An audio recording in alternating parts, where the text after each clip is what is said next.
Olá, muito bom dia. Meu nome é Demir Guiar e eu sou advogado e pastor do Ministério Voz do que Clama no Deserto. E a mensagem que eu quero trazer para o seu coração no dia de hoje traz o seguinte título: Jesus, a verdade que cega. Parece um paradoxo, né? Uma contradição, tendo em vista que Jesus abriu a vista de tanta gente, curou tantos cegos, né? Abre o nosso entendimento, abre a nossa visão espiritual, não é? E dizer que Jesus é uma verdade que cega parece um paradoxo. Mas a verdade é isso que a gente verifica. Em face de algumas pessoas, né? Em face de determinadas pessoas, em vez de abrir os olhos espirituais, em vez de abrir os olhos, na verdade, as pessoas ficam literalmente cegas, né? Quando estão diante da verdade que é o Senhor Jesus. E como fundamento da palavra de Deus, eu quero deixar aqui no livro de Atos, capítulo 9, que diz exatamente o que aconteceu com o apóstolo Paulo, ok? Diz o seguinte, a palavra de Deus: Paulo, respingando ainda ameaças e mortes contra os discípulos do Senhor, dirigiu-se ao sumo sacerdote e pediu-lhe cartas para as sinagogas de Damasco, a fim de que se encontrasse alguns daquela seita, quer homens, quer mulheres, os conduzisse presos a Jerusalém. E aproximando-se ele de Damasco, na sua viagem, subitamente o cercou um resplendor de luz do céu, e caindo por terra, ouviu uma voz que lhe dizia: Saulo, Saulo, por que me persegues? E ele disse: Quem é, Senhor? Respondeu o Senhor: Eu sou Jesus a quem tu persegues. Agora levanta-te e entra na cidade. Lá te será dito o que te convém fazer. Verso 7. Os homens que iam com ele pararam espantados, ouvindo a voz, mas não vendo ninguém. Saulo levantou-se da terra e, abrindo os olhos, não via coisa alguma. Guiando-o pela mão, conduziram-no para Damasco. Então aqui a gente fala da experiência que Paulo teve, né, que culminou com a sua conversão. Apóstolo Paulo, então, que antes se chamava Saulo, estava indo rumo à cidade de Damasco, em perseguição aos cristãos, né? Quando no meio do caminho ele tem uma experiência pessoal com o Senhor aparece pelo meio a um resplendor de luz muito forte, né? Que faz com que Paulo caia do cavalo e fique cego por 3 dias. Né? Então Paulo ficou literalmente cego quando teve face a face com a verdade, quando teve face a face com o Senhor Jesus. E por que isso acontece? Qual a razão de ser desse fenômeno? E eu quero, para facilitar a nossa exposição, eu quero trazer o entendimento da própria ciência. Né? Na verdade, o porquê que o Paulo ficou cego? Porque a retina dos nossos olhos, né, para que elas possam formar as imagens no interior do globo ocular, elas precisam de luz. Né? Elas precisam de luz para excitar os nervos ópticos e formar as imagens no interior do globo ocular. Porém, quando o ambiente tem muita luz, para que essas imagens não sejam distorcidas, a retina dos nossos olhos, elas contraem, elas diminuem, né? Elas contraem de modo a facilitar, então, a formação das imagens e preservar a acuidade visual, a capacidade de a gente enxergar. Contrário ao senso, ou seja, num outro ambiente onde não há luz, né, o que acontece é o contrário. A retina dos nossos olhos, elas dilatam, né, o máximo que puderem, na tentativa de captar algum resquício de luz, né, de modo que possa, então, formar as imagens e a gente poder enxergar. Então, quando a gente está num ambiente de trevas, de escuridão, a retina dos nossos olhos estão dilatadas, né, para tentar captar alguma luz. E quando nós somos expostos a um ambiente de luz rapidamente, né, você percebe que naquele momento, entre o estado de dilatação da retina, ao tempo que ela gasta para contrair e adaptar aquele ambiente agora de luz, né, naquele lapso temporal ali, naquele momento, a gente fica literalmente cego. Porque ainda tem um tempo para ela ajustar, né, a retina ajustar, e a gente poder adequar aquele ambiente de luz. Então por que o apóstolo Paulo fica cego quando ele tem uma experiência com o Senhor?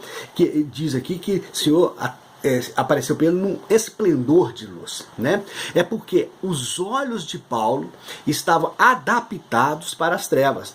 A visão de Paulo estava dilatada, né, sobremaneira, porque ele estava num ambiente de trevas. Então, quando ele se depara, é exposto a um ambiente de luz forte, como é a verdade, como é o Senhor Jesus, ele não consegue enxergar nada. Ele não consegue enxergar nada exatamente porque a sua visão não estava adaptada para a luz. Foi isso que aconteceu com Paulo. E é interessante que no vídeo que eu gravei, que eu explico sobre os espinhos na carne de Paulo, né, eu dizia que aqueles espinhos eram fruto do conhecimento humano, né? E o conhecimento humano, a árvore do conhecimento lá no paraíso, dizia que ela era boa para quê? Para abrir os olhos, para dilatar os olhos, para dar entendimento. Então, esses olhos dilatados de Paulo, esses olhos abertos de Paulo, tem a sua origem no acesso à árvore do conhecimento humanista, daquele conhecimento que não glorifica, que não honra a Deus. Ok? Então o apóstolo Paulo, naquele ambiente de luz agora, ele fica literalmente cego, porque os seus olhos não estavam, naquele momento, adaptados à luz. O seu método de observação era, portanto, inadequado para enxergar as coisas de Deus, para enxergar a verdade. Ok, queridos? Então, essa é a razão pela qual a verdade muitas vezes nos cega, não é? Porque nós estamos num ambiente de trevas e quando nós somos expostos repentinamente a um ambiente da verdade, ao ambiente do Senhor Jesus, nós ficamos literalmente cegos e não conseguimos enxergar nada, né? Então, a primeira coisa que faz com a gente não consiga enxergar nada, a primeira coisa exatamente os olhos abertos pela cultura humanista, né? Pelos olhos abertos pela vã filosofia, aquela filosofia ateísta, aquela filosofia que significa um esforço para negar o inegável, né? Para tentar negar a existência de um Criador de todas as coisas, não é? Em que tem o homem como centro, né, como medida de unidade, né, unidade de medida. O homem é a própria unidade de medida, né, de si mesmo, né? Então, esse é um tipo de pessoas que têm os olhos abertos pelo conhecimento, pela cultura humanista, mas que são cegas quando se deparam com a verdade, porque os seus olhos não estão adaptados, né, para o ambiente de luz. Eles não são idôneos, né, virtuosos para apreciar um ambiente da verdade e um ambiente de luz. Então, pessoas que estão literalmente nas trevas, né, e elas não conseguem enxergar as máximas, as verdades da palavra do Senhor. Ok? Então são pessoas que têm os olhos dilatados, né? Exatamente porque se encontram num ambiente de escuridão, de trevas, e elas precisam buscar esse recurso para tentar enxergar alguma coisa. Esse é um tipo de pessoa também que não consegue enxergar nada, ficam cegas quando são expostas à verdade, quando são expostas diante do Senhor. Mas tem um outro tipo também de pessoas que têm os olhos dilatados, mas não é por tanta cultura. É por conta daquela fase de espanto de Aristóteles, né? O espanto implica uma postura diante da realidade e que os olhos ficam dilatados, né? Numa postura contemplativa, passiva diante da realidade, né? Esses também, por ter os olhos dilatados, né? Não conseguem enxergar a verdade, né? Esse estado de natureza é aquele estado em que o homem ele não consegue abstrair coisa alguma. Ele só consegue perceber as coisas através dos seus sentidos. É o homem como quase o homem natural, quase que animal, não é? Porque ele não consegue captar. Agora usando algumas categorias de Aristóteles, né?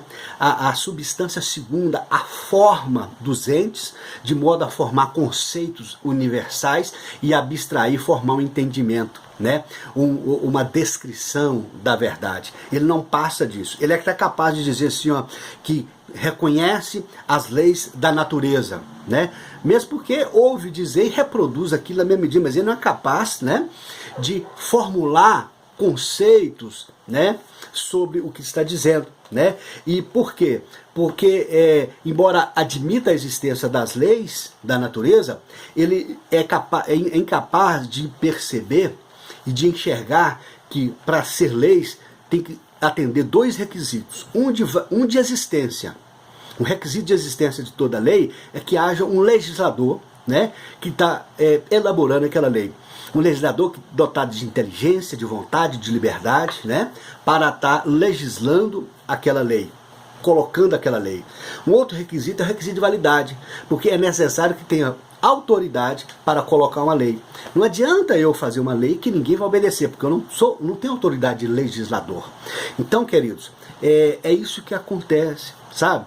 Quando as pessoas cujo método de observação, cujo olhar está viciado também, usando uma categoria de Aristóteles, é o contrário da virtude. A virtude são aqueles comportamentos excelentes através dos quais você consegue concretizar os seus potenciais, né? Então, quando eu estou pregando aqui uma visão doente, viciada, ela não é virtuosa o suficiente para concretizar o potencial visual que nos é inerente. Não é capaz de fazer com que a gente enxerga o óbvio, a verdade, né, do Senhor. Então, essas pessoas ficam cegas quando estão expostas diante do Senhor. Essa é a razão, então, pela qual Jesus é uma verdade que cega.